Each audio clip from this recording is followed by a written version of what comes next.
우리 모두 시간을 되돌리고 싶다고 생각해 본 적 있죠? 그 창피했던 실수를 고치거나 다음 주 스포츠 경기 결과를 미리 보려고요. 하지만 솔직히 그런 생각은 금방 사라집니다. 대부분에게 시간 여행은 그저 재미있는 영화 소재일 뿐이죠. 하지만 천체 물리학자들에게 시간 여행은 단순한 공상과학이 아닙니다.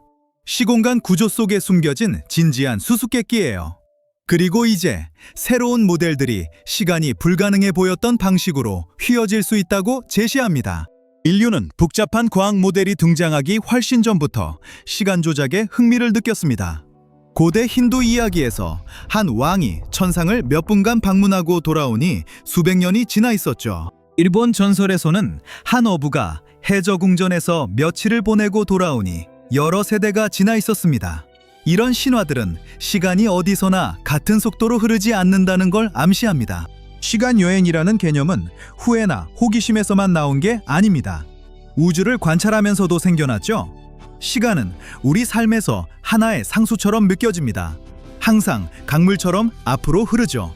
앞으로만 흐르고 예측 가능합니다. 하지만 우리 행성 밖 아주 멀리로 시야를 넓히면 이야기가 달라집니다. 물리학자들에게 시간은 얼마나 빨리 움직이느냐, 중력이 얼마나 강하냐에 따라 휘어지고 늘어나고 느려집니다. 이건 단순한 이론이 아니라 측정 가능하고 입증됐으며 우리가 매일 쓰는 기술에 적용돼 있습니다.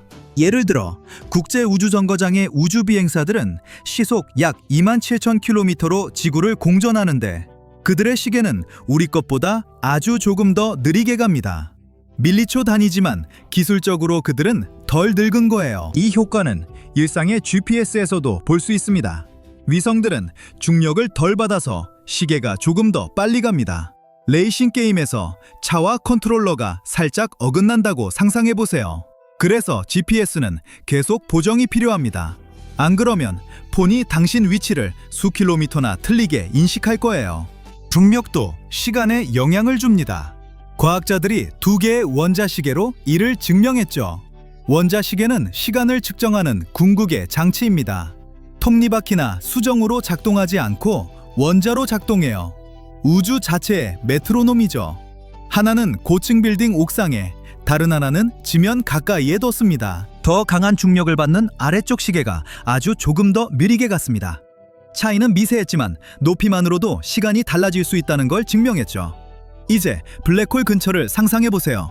거기서 몇 분이 다른 곳에선 수년이 될 수 있습니다. 영화 인터스텔라의 그 놀라운 장면들을 이해하는데 도움이 될 거예요. 네, 시간은 휘어지고 과학자들은 이걸 압니다. 이제 과제는 그걸 의도적으로 하는 방법을 배우는 거죠. 아인슈타인의 연구는 시간이 관찰자마다 다르게 흐를 수 있다는 걸 증명했습니다. 더 빨리 움직일수록 당신에게 시간은 더 느리게 흐릅니다.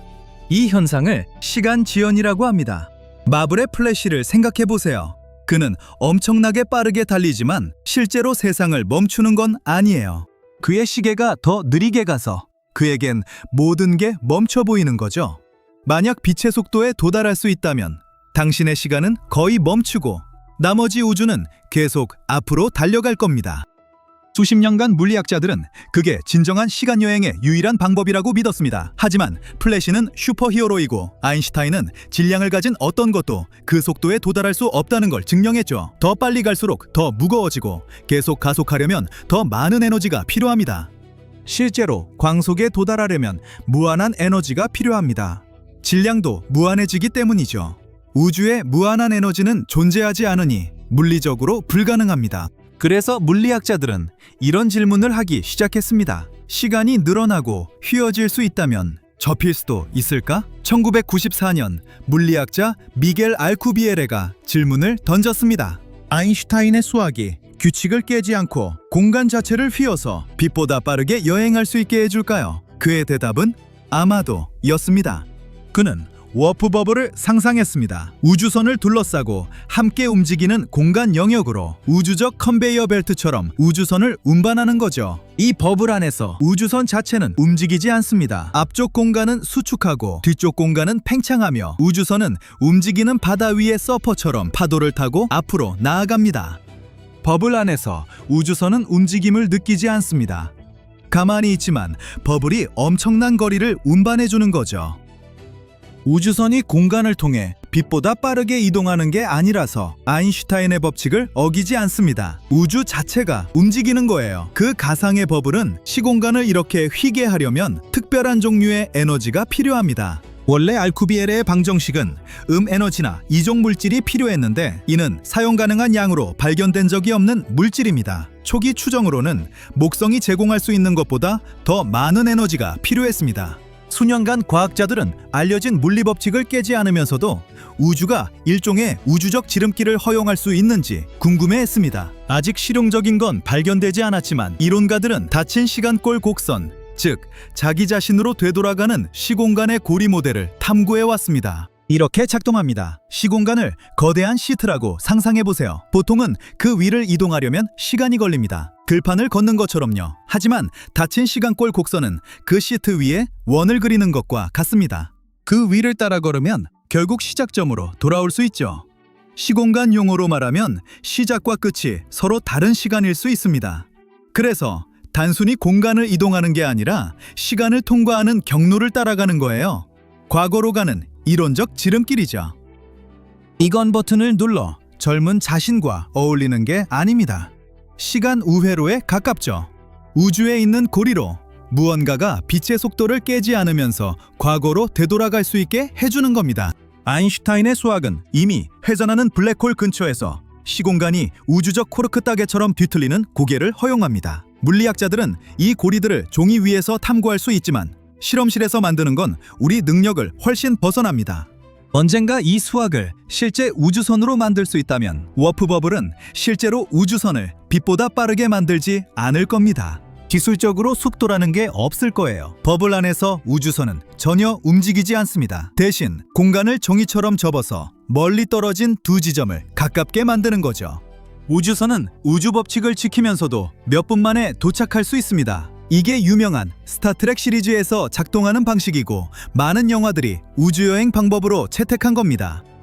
가상의 상황에서 워프 버블은 우주선만을 위한 게 아닐 겁니다. 탐사선, 소포, 심지어 커피 한 잔도 실제로 공간을 이동하지 않고 음화를 가로질러 보낼 수 있죠. 꽤 멋진 게 버블이 주변 공간을 움직이기 때문에 안에 있는 모든 건 버블에 대해 완전히 정지해 있어요. 그래서 커피가 쏟아지거나 이상한 힘이 작용하지 않습니다. 하지만 우린 아직 그 지점에서 멀리 있습니다. 우리가 직면한 도전은 상당히 큽니다. 아직 충분한 에너지가 없고 마음대로 시공간을 접는 건 여전히 불가능합니다. 하지만 처음으로 수학이 불가능하지 않다고 제시합니다. 순수한 공상과학처럼 보였던 것들이 이제 진짜 과학 저널에 등장하고 있습니다. 이 개념들은 단순히 타임머신이나 워프 드라이브를 만드는 것만이 아닙니다. 워프 드라이브를 실현하지 못하더라도 시공간이 어떻게 작동하는지 이해하는 건 현실을 이해하는 데 큰 의미가 있습니다. 지금은 전부 이론과 시뮬레이션입니다. 하지만 모든 실험이 불가능의 경계를 조금씩 밀어냅니다. 어제는 불가능이었습니다. 오늘은 아마도입니다. 그리고 과학에서 아마도는 가장 흥미로운 일들이 일어나는 곳이죠. 그래서 아직 타임머신이나 은하를 가로지르는 버블을 만들 준비는 안 됐지만 과학자들은 이제 실제 물리학으로 이 아이디어들을 연구하고 테스트할 수 있습니다. 이건 새롭고 흥미로운 발견으로 이어질 겁니다.